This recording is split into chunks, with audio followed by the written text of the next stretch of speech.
LOWcast. Be informed about the issues that matter. Welcome to this LOWcast, and we're delighted to have with us Kyle Hegarty, who is not only the author of the well-known Accidental Business Nomad, but also himself a small business owner and businessman based in Singapore and for over 15 years doing business in that part of the world. So Kyle, welcome to LOWcast. Well, Andrew, thank you so much for the invitation. Look forward to it. I am here in Singapore, and it's, for those of you who know Singapore, it is once a rainforest, and there is a rainstorm coming my way. So if there is some thunder in the background, that's what's going on. Thank you very much. Okay, can I just start inevitably at this stage with how have things been different during this year of lockdown? We've had just over a year of lockdown to various degrees, and no doubt in Singapore somewhat different from what many people have experienced in Europe. But how has it affected how people are doing their business? You know, Singapore is a quirky little place. It is a city-state. We've got about 5.5+ million people in a very small amount of space. It's in a region that understands and has been through the pandemic song and dance, unfortunately, more frequently than Europe and in the US, where I'm originally from. When things kicked off, Singapore was very quick to respond to it. So the masks were on as early as as January of 2020. There's no debate. There isn't really that, kind of other opinions, and it's just, this is what it is, and these are the rules. And as people know about Singapore, it's pretty rules driven, and you either play by the rules or you leave. And so, because they did such a, I think, firm and consistent job, our lives domestically here have been largely regular. We have to meet in smaller groups. We can't do larger events. The thing about Singapore, though, is that it's a place where you really, it's a hub of going to in and out of.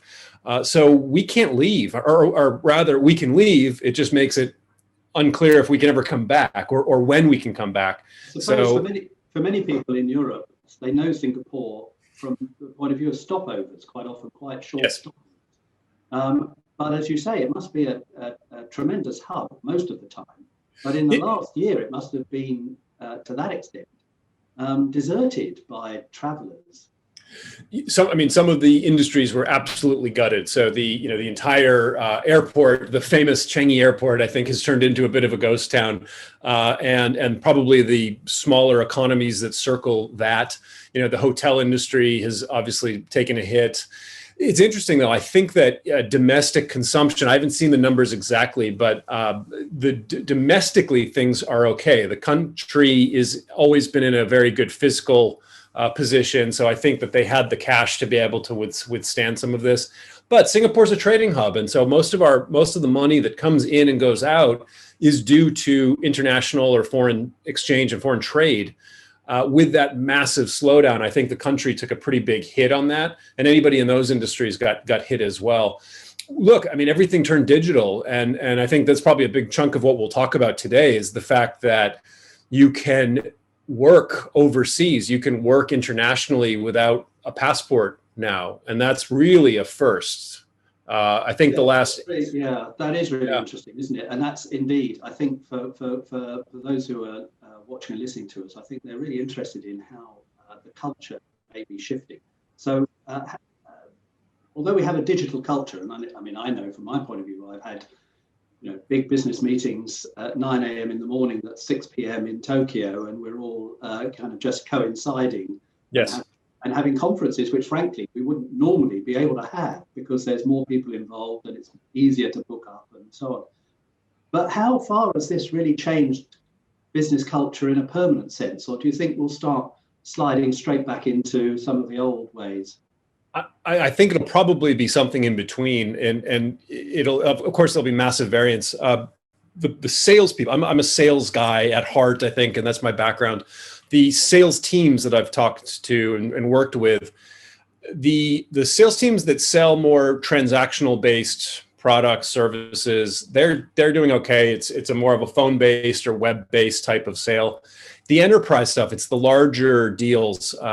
The existing deals are okay, but the net new, the relationship building, which is, and we'll talk about this too, but it's such a big factor, especially in this region.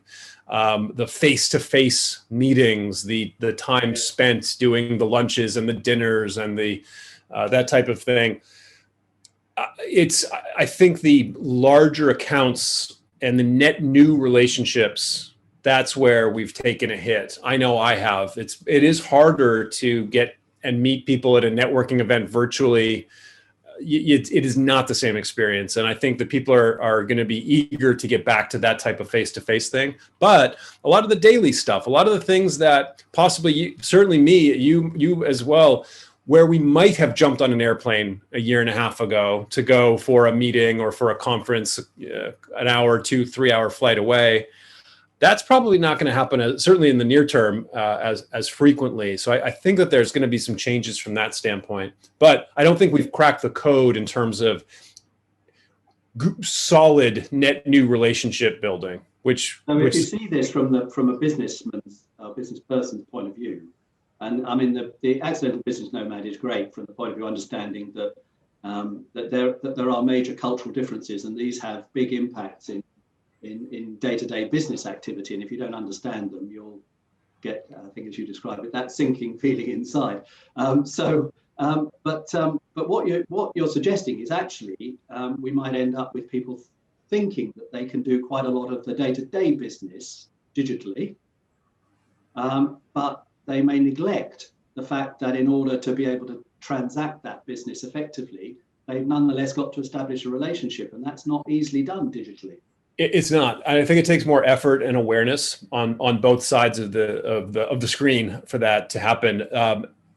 I'm from the United States, the Western Europe, and I'll talk about cross-cultural data research that's been done. This was one of the things that, just to take a step back, as I set up my company around Southeast Asia, the culture piece that you've mentioned a couple of times already became such a big factor. And I realized that it was actually preventing us from being more successful, and my clients who were doing the same thing. I was helping Western companies come into Southeast Asia and expand. And I kept seeing the same mistakes over and over. And I think culture was a big piece of that. And one example of what we're talking about is how people actually build relationships. Americans are probably the extreme example from a business standpoint, where we can be very transactional. We can be very task oriented, the way it's described, meaning I don't necessarily need to know you that well, but if you do what you say you're going to do and I do what I say I'm going to do, then we'll work together just fine. Now, that doesn't work. That statement would not make any sense to somebody in Jakarta. Or I could rattle off, 90 other countries probably or more that would agree with that. And so it's about understanding what we're used to, what I'm used to in the US, what you're used to in the UK, what the Western, pick any country. And then all of a sudden, the further away you go, those differences start manifesting. They're not necessarily in front of you right away, but they all of a sudden start manifesting in the fact that things don't get done the way you think they're supposed to get done. That's where things start getting expensive. Quite a lot of businesses, especially the smaller businesses who can't establish, as it were, a permanent base in a distant territory, they reckon, well, hang on, why can't I just deal with these? I've got a great product. Why can't I just deal with these problems by hiring somebody locally? And my local representative will tackle all the issues about doing business in that country. You can, and you still probably should do that. What the only difference is that I would say, a couple of years ago, the way that would work is that you would find that person, and either you would fly out to visit him or her, or you would send them back to headquarters for your onboarding to get that kind of experience. That's all just being done virtually now. And it's being done from large companies all the way up to the small ones. Now, the difference, though, I think is, again, like my background, what I'm used to doing is saying, okay, look, I've seen your CV, your resume, you know what you're doing. I'm going to trust that you know what you're doing. Go do it and ask me if you get stuck. And in a majority of the planet, that simply just doesn't work that way. And individuals don't work that way, and they don't want to work that way. And so one of the lessons I think in the last year or so is that you've got to, people, companies, businesses need to spend more soft time, time that doesn't necessarily come along with an agenda on some of these types of conference calls.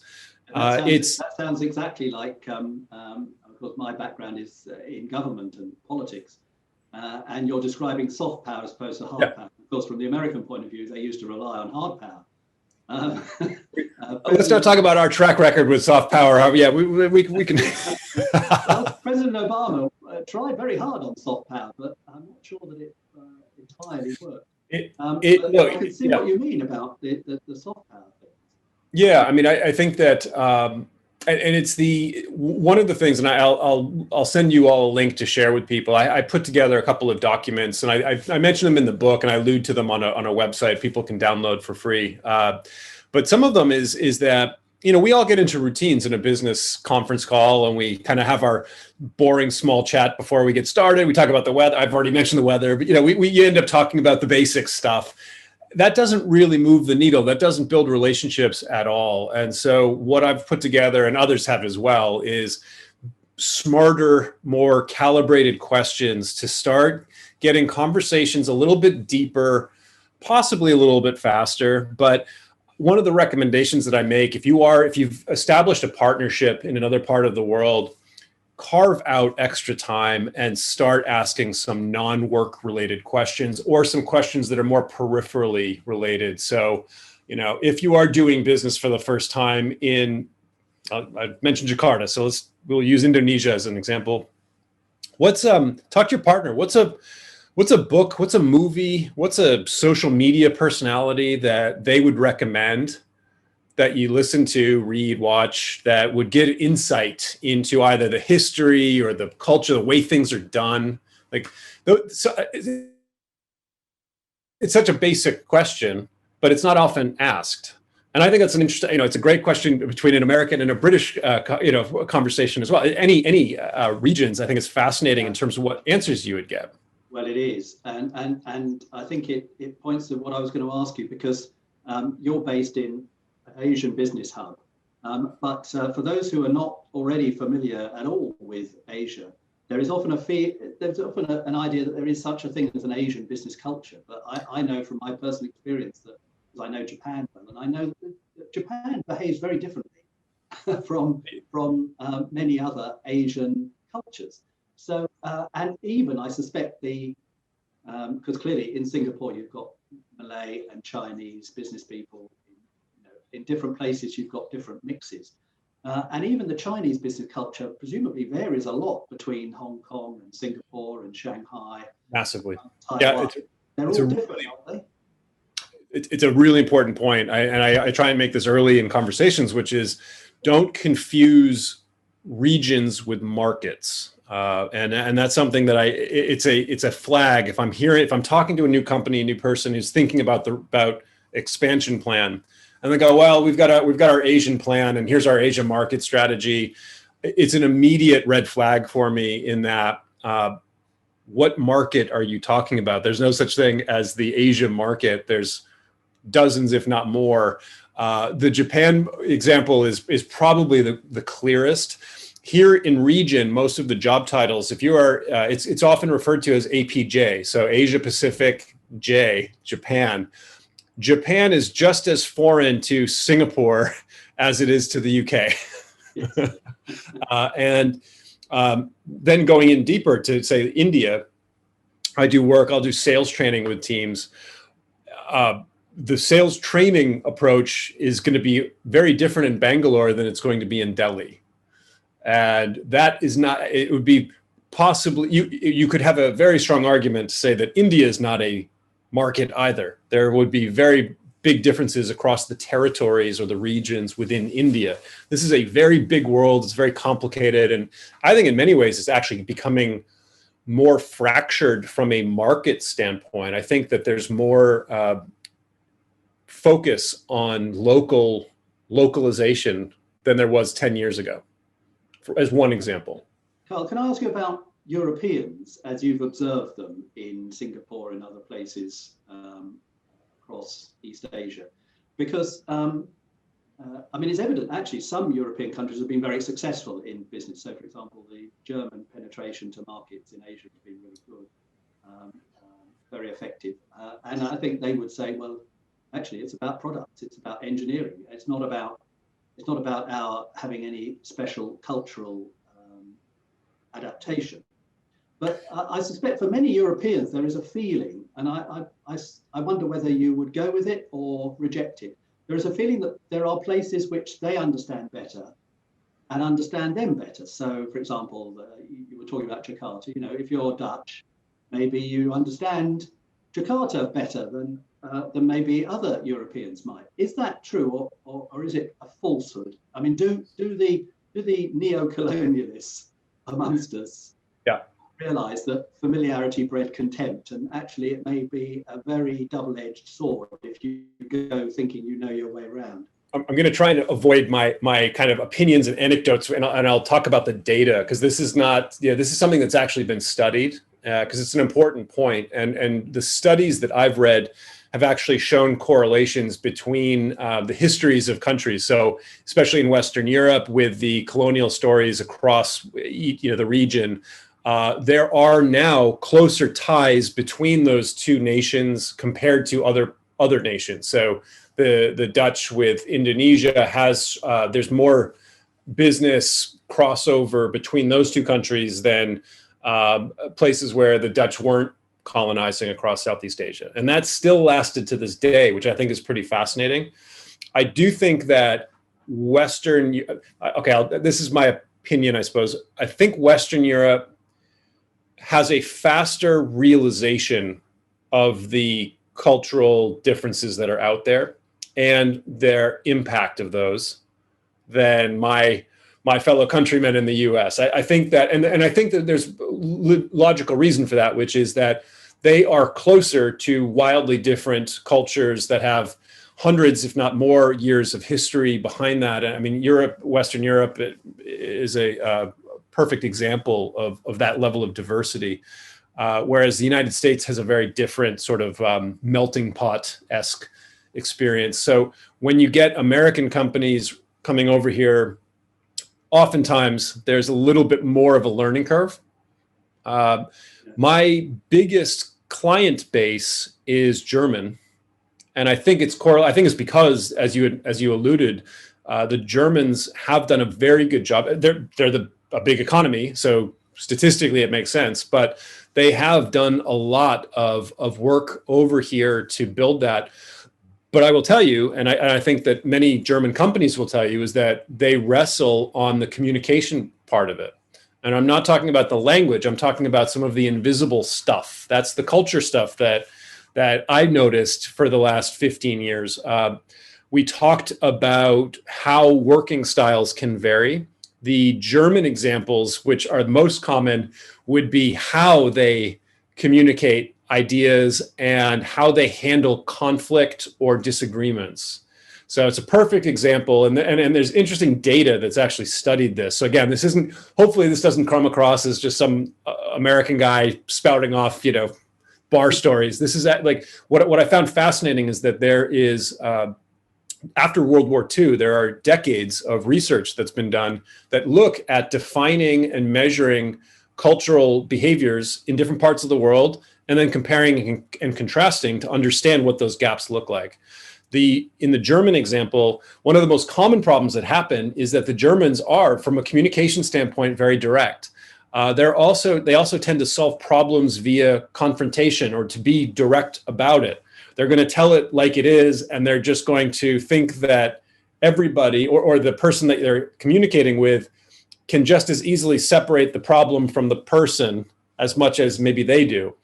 That's not the case at all. And this happens in I think, funny ways, but it can be very expensive, where a German company might be asked, "Oh, can you do this with your software? We've bought the software from you. Can it do this?" And the response from the German company would be, "No, you don't need it to do that." And that might be how they would respond to somebody in Germany, fine. Not going to work in Thailand. And that's how you lose a multi-million-dollar deal from one email exchange from a customer service rep that happened to have handled that up in Munich. And this is the stuff that what companies find is that they come in, they get some deal flow going, but then these kind of invisible things start creeping in.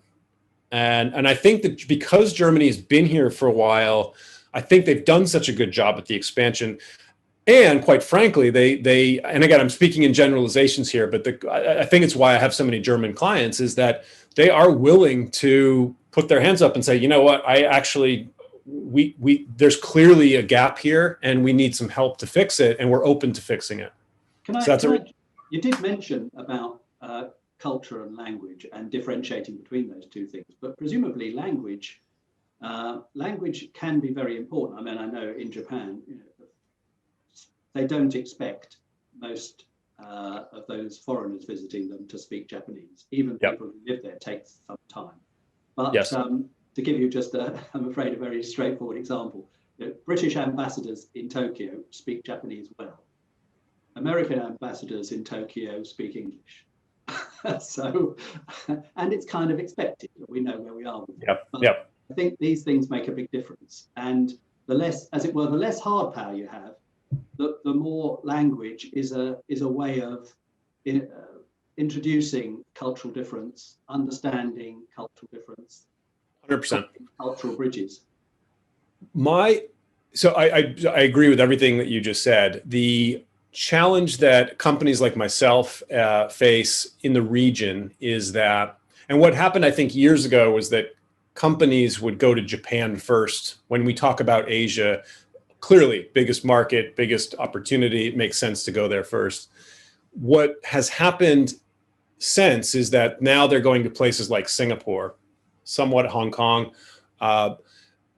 and it's not, and the market isn't just Singapore. They're going to Singapore because they've got access to all of ASEAN or Greater Asia. And in any given day, I'm on conference calls and I'm talking to people from Thailand, from Vietnam, from China, from Philippines, the list goes on, from Japan. I don't know anybody who has all of that language skill set. And so what I was trying to do, again, without discrediting your point, because I think understanding a language is a fast track way to get an understanding of the language, of the culture of the people, the thinking process. In a lot of situations now where companies are operating in multiple places so frequently, that's just not going to happen. My focus has always been on the underlying invisible stuff. And quite frankly, using English as the starting point that will drive the communication. But I've always been more interested in the underlying stuff simply because I'm juggling too many countries. No, absolutely. So as they say, English is the lingua franca. So, actually, I would change that. A friend of mine said it better. I think he said bad English is the lingua franca because a majority of people aren't speaking. It's not their native language. I'm married to a British woman, so 15 years. So I'm still trying to figure out your versions. Mind you, speak as somebody from England. If I want to hear English spoken correctly, I generally have to go to Denmark. But Kyle, can I just, before we have to close, can I just, I very much enjoyed reading The Accidental Business Nomad, but I wondered if you could, and it's always an unreasonable thing to do, but I wondered if you could just give any final top tips for business people in Europe who maybe haven't established themselves in Asia or Asian markets, know it's growing fast, know it's where they need to be. Any top tips about how to go about that? Absolutely, yeah, sure. A couple of things that have happened in the last few years, which I think make life a little bit easier. So one, the whole digital acceleration that we've talked about. I do believe you can do a lot more of this remotely without the passport. An industry has popped up since I went through this called PEO.